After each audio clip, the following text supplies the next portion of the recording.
Titanic Enchantress of the Ocean is been in development for a couple years now, but now that stuff is getting a bit more public and I want to show more of it, I'm going to show where I am now with the project.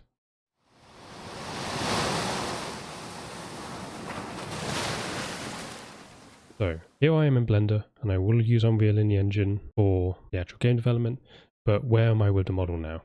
So I'm having to work basically the way they built the ship originally. So starting with the keel. The keel was made up of 19 slabs, 3 inches thick, and basically acts as the spine of the ship. There are a lot, and they're not too hard to make, so on top of that, between the garble plate, which is not shown at the moment because it's in the plating, is these intercostals, the center intercostals. They're basically plating that act as more of like a vertebrae of the ship to hold in the frames. Little holes in the middle for tanking and stuff like that, but mostly it was a solid frame which held the middle of the ship. After that, I have worked on stuff like the bow stem, which can be seen as such. This goes from the keel straight to the top of the bow and is the main focus point that drives and splits the water for the ship to go through the water easier. Then probably one of the first hard bits that I really didn't enjoy doing, but it's done.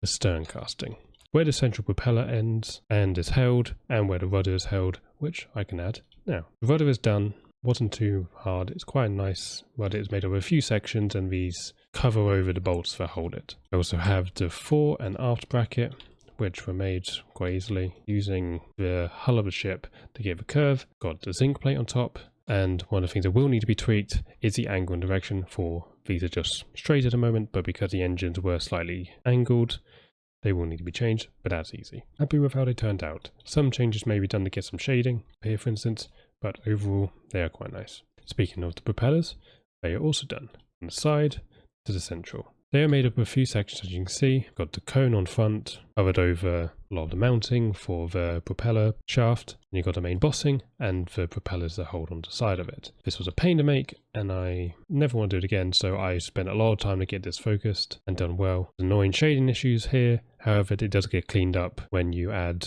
materials, so I'm happy about that. The central propeller, I have gone with a 3-blade. If anyone wants to go get evidence that there's 4 blades, I will employ you to do so, but there is actually no evidence that Titanic had a 4 blade outside of Olympic and Britannic. Following that trend, that's the only reason people put 4 blades of Titanic, but the documentation actually says there's 3. So I'm going with 3. Sorry for those who want 4 blades, tough. I have been working on the decks, but first I need to show something before I show the plating because the plating is very large. I have started with stuff like the intercostals. These are like tank separations, mainly held into support areas. There's a lot around the engine, as you can see. So where the engine sat in, it's going to have a lot of force dropping on top of it. So they add these intercostals to give it a bit more support and also help with splitting the ballast tanks. There's also more around the boilers, as you can see. They do need to have their holes drilled in, such as this. There's going to be more detail in them because they weren't one thing going through, they were multiple plates and they were held in with brackets. However, I don't have all the double bottom frames. Speaking of double bottom frames, here are some of them.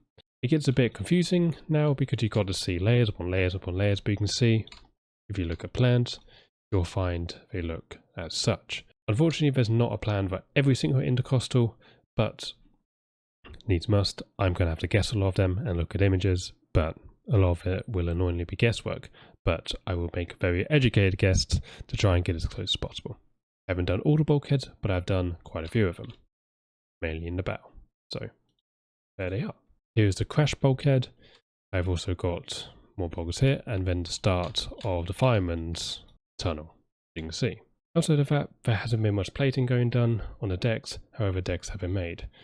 A lot of the stuff here is mostly cambered, so I've got cambered bases. With Titanic having such a little camber, it's not very noticeable, but I am incorporating camber and shear into the decks to give it that proper feel, because I don't want to have issues in the future just having flat for ease of use, and then when I try to integrate into hull, it's not aligned up, and so I'm just doing it with shear and camber, and I will suffer that. Eventually, when I finish the bulkheads, I will probably move on to the next decks. But I also had a forecastle plating because I worked on a lot of forecastle. A lot of the machinery has been done.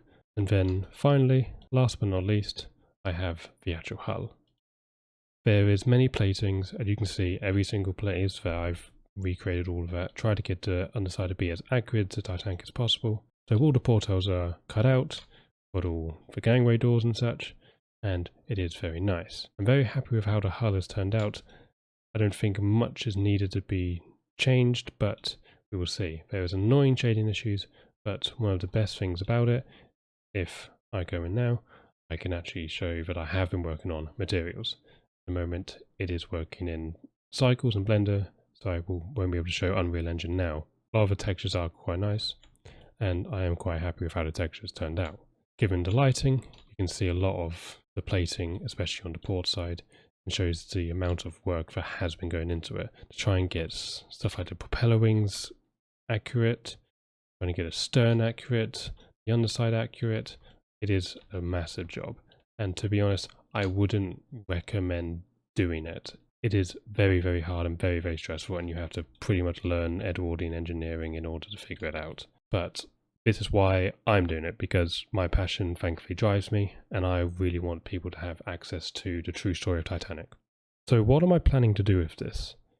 The game is mostly going to be focused on the experience of Titanic. I don't want it to be just going around the ship, seeing massive details, because honestly, I'm not here to compete with others like Titanic Honor and Glory and maybe Ocean Liner Designs, even though they're doing their own ships. I don't think they're exactly doing Titanic, but I don't want to compete against them. I want to do my own thing, and I want to keep to the original story. At the moment, I have made Titanic, mostly. It will be the main focus, but I'm going to do other ships. Ships like Nomadic, Traffic, Oceanic 2, Philadelphia, PS Islander, PS America. I really want to get the ship to be as accurate as I can, but not focus on accuracy so much to where I'm just going about thinking, oh, millimeter perfect and get it every nice and it looks good, because I'll be here for 19 years doing it on my own and I will just suffer. So what I'm focusing on is trying to get a ship as close as possible where it feels like Titanic. At the start, it will probably only be from April 13th or 12th to the sinking. Before, after that initially, because I will have to make the Carpathia, I will have to make the Nomadic, I will have to make Southampton, the Cherbourg, Queenstown. There's a lot to be done. Although I'm willing to do it, I don't think I will do it now. I want to get something out, and I think the sinking hasn't been properly done, you can't experience it, so I want to do that. Do I think it'll be easy? No, but I just want to have the sinking in some capacity. My main goal is to have a sinking where you can go in and out of the ship and experience the water flooding. How I'm going to do that is for me to figure out. I also want to have people. If 2,280 people can be possible, then maybe. If not, then I'll probably see if I can replicate some kind of feeling to it. Firstly, I will most likely get a demo out that has ocean-based thing, that has people walking around, just general walking and such. Nothing crazy. I don't know how long it's going to take. I am doing it alone, but the main goal for the project is make the ship pretty accurate, be able to go in and out of it seamlessly, give the same feel as Titanic, sound, hearing, that's the same thing. And I wanted to feel like Titanic with it being filled with people and being alive and having all that. Is it ambitious? Yes, but I will see how far it takes me. Not very professional, just me speaking. But I kind of just wanted to give a raw what's going on, just off the top of my head, very quick. Will I give more professional updates? Maybe I'll do in the sense that I'll just talk about what's happening more raw and maybe script some bits, but just show the development in a time lapse. Let me know how you would want me to do these updates. Anyway, I've got a lot of work to do. I will try and keep as updated as I can. So thank you, and I look forward to seeing you next time.